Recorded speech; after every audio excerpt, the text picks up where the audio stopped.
Halo, ini Mendikbud melapor dari rumah.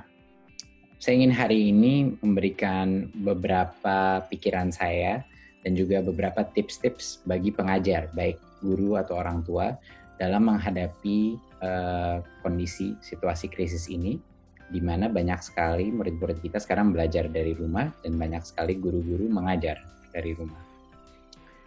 Untuk tips yang pertama, dan mungkin yang terpenting, jangan stres. Ini adalah masa adaptasi. Pasti tidak mudah, penuh dengan kebingungan, penuh dengan ketidakpastian. Ini normal.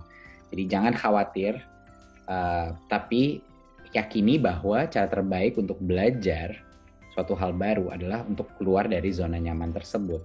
Dan itu satu-satunya cara untuk memperbaiki diri. Jadi walaupun banyak guru, orang tua, ataupun murid yang masih gaptek misalnya, atau masih terintimidasi dengan teknologi, nggak apa-apa, itu perasaan yang normal. Tapi yang penting kita setiap hari mencoba untuk mempelajari bagaimana metode yang terbaik, karena tidak ada satu jalan untuk menemukan cara yang paling tepat. Untuk tips yang kedua, cobalah membagi kelas menjadi kelompok yang lebih kecil. Ini merupakan mungkin bagi banyak sekali guru dan pengajar suatu hal yang baru, tapi ini saatnya kita mencoba. Janganlah takut bereksperimentasi dengan cara-cara baru. Ini adalah kesempatan kita untuk berinovasi. Banyak pengajar sekarang sebatas memberi assignment saja, lalu hasilnya dievaluasi. Ini memang wajar, dalam situasi yang sulit seperti ini, pasti banyak yang main aman saja, berikan tugas secara tertulis, dan setelah diselesaikan, dikoreksi, dan diberikan angka. Dan besoknya sama lagi.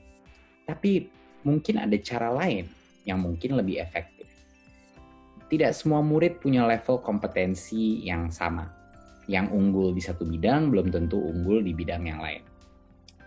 Cobalah membagi kelompok belajar berdasarkan kompetensi yang sama.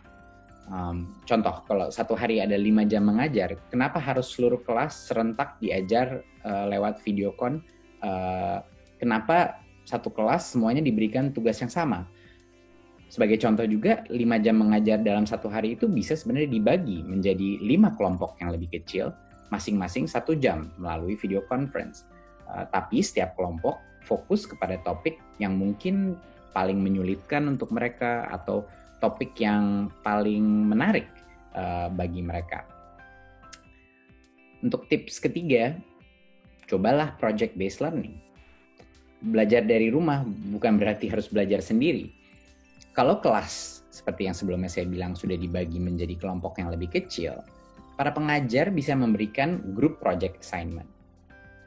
Dengan ini, murid-murid itu belajar untuk bertanggung jawab dalam grup yang lebih besar.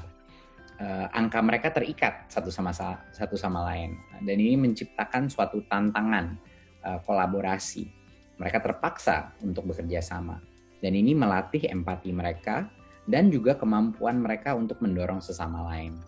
Dan secara otomatis, salah satu profil yang terpenting untuk para siswa, yaitu azas gotong royong mereka, itu terbentuk. Nah, jadi membagi kelas menjadi kelompok kecil ini sebenarnya membuka banyak sekali kesempatan untuk project-based learning yang luar biasa. Dan ini nggak akan langsung lancar, saya jamin. Tapi harus mulai dicoba. Jangan remehkan kemampuan anak untuk mengatur dirinya jika mereka saling bergantung kepada murid lainnya. Pasti banyak guru-guru dan orang tua yang terkejut melihat level motivasi mereka yang meningkat. Tips keempat, alokasikan lebih banyak waktu bagi yang tertinggal.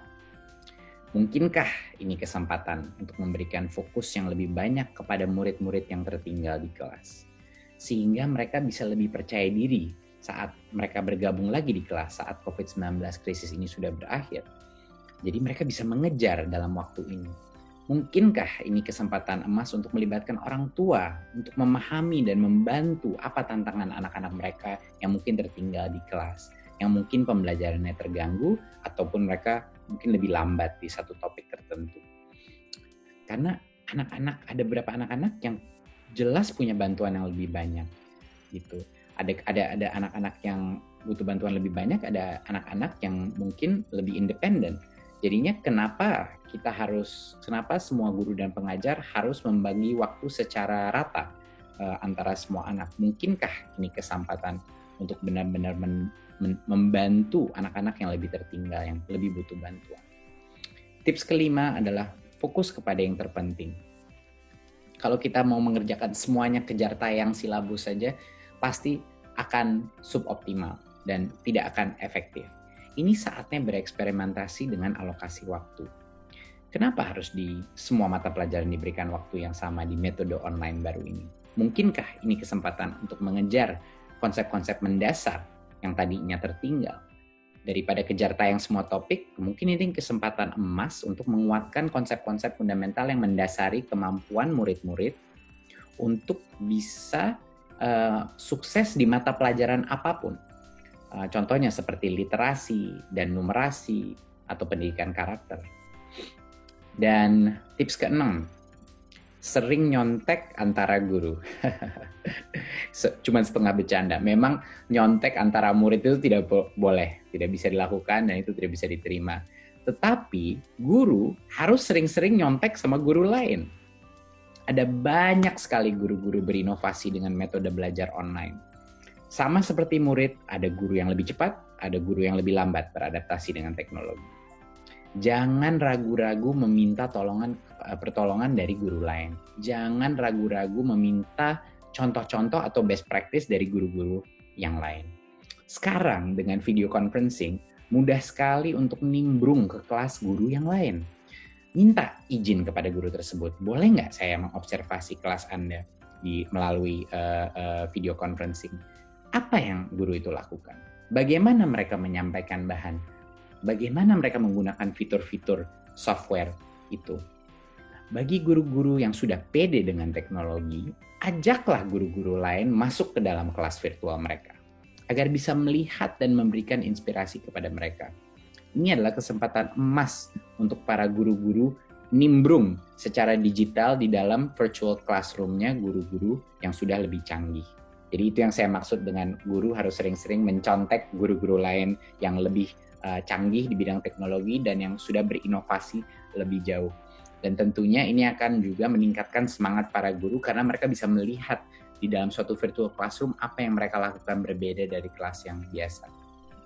Dan tips terakhir adalah have fun. Mengajar itu tidak mudah, tapi siapa bilang harus membosankan dan sama-sama saja.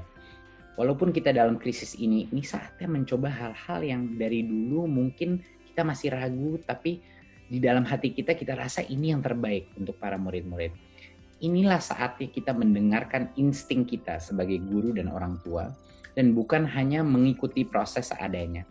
Seperti murid, inilah saatnya guru dan orang tua berinovasi dengan melakukan banyak tanya, banyak coba, dan banyak karya. Terima kasih. Wassalamualaikum warahmatullahi wabarakatuh.